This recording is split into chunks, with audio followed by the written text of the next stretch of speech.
মায়া অনেক মাথা কাটিয়ে একটা বুদ্ধি বের করেছি। তুমি হীরাবার বুদ্ধি কাটাইছো? কি বুদ্ধি? আমার মায়ার প্রেসার নেমে গেছে, ডিম খেলে যে প্রেসার দাঁড়ায়, এটা বুদ্ধি না কাটালে কি বেরোতো? হ্যাঁ, আমার বৌমার অত বুদ্ধি। জানো মায়া, আমি মনে মনে একটা ডিম চাইতেছিলাম, কাইতাম। দাও ডিমটা দাও। পেলান আমার মাথার জোরটি চুল তুমি যেন দিন বাঁচো গো। হ্যাঁ, আমার কত লক্ষ্মী বউ, অত সুন্দর করে ডিমটা করছো, কাই। হ্যাঁ,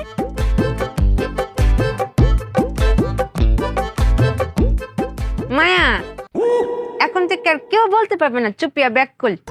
আমার বউরে কেডা কইতো ব্যাক কর। আমার বউয়ের মতো কত বুদ্ধি। আমার প্রেশার কমে গেছে, আমার লাগে ডিম লয়ে আই পড়ছে। মজা। অনেক মজা মায়া। ডিমের তেলটাও মজা হয়েছে গো, বাক্কা মজা। ও বউ, আমরা ঘরে তো তেল আছি না, তেলের যোগানটা তুমি করতে পাইছো গো মায়া? বুদ্ধি কাটিয়েছি মায়া। এরা আবার বুদ্ধি কাটাইছো? কি বুদ্ধি? আমার মায়ার প্রেসার নেমে গেছে, এটার দাঁড় করানোর দায়িত্ব তো আমার।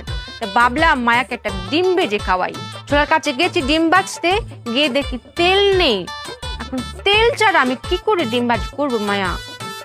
পরে অনেক বুদ্ধি কাটাচ্ছিলাম, বুদ্ধি কাটাতে কাটাতে আমার চোখের সামনে দিয়ে সই করে একটা তেলা চলে গেল। তখন আমার বুদ্ধিটা খুলে গেল মায়া, যে এর নাম তেল চোরা কেন, নিশ্চয়ই সে তেল চুরি করে। তারপরে আমি কপ করে তাকে ধরে ফেললাম। তারপর ভাবলাম যে একটা দিয়ে তো হবে না, আমি প্রত্যেকটা কোনায় কোনায় চিপে চিপে সবগুলো তেল চোরাদের খুঁজে বের করলাম। বিশ্বাস করেন মায়া, আমি একটা তেল চোরাকে বাকি রাখি নাই, সবগুলোকে ধরেছি। ধরে একটা কড়াই রেখেছি, রেখে যে আগুনটা দিয়েছি না মায়া, এতগুলো তেল বেরিয়েছে না মায়া, পুরো 1 লিটার হবে।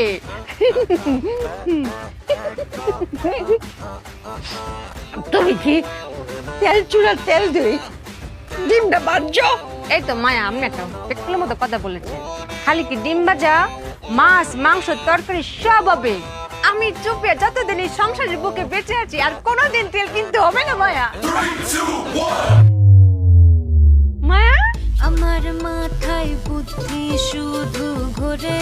মায়া, মায়া। মা, আপনার মা ঘন ঘন বমি করতেছে। সমস্যাটা কি হইতে পারে? আপনার কি মনে হয়? ও মা, আমার মা কেন বমি করতেছে সেটা যদি আমি জানতাম তাহলে কি আপনারা ডাইকে নিয়ে আসতাম? আপনার কথা হয়। আপনার চিকিৎসা হয় না, চিকিৎসা করা।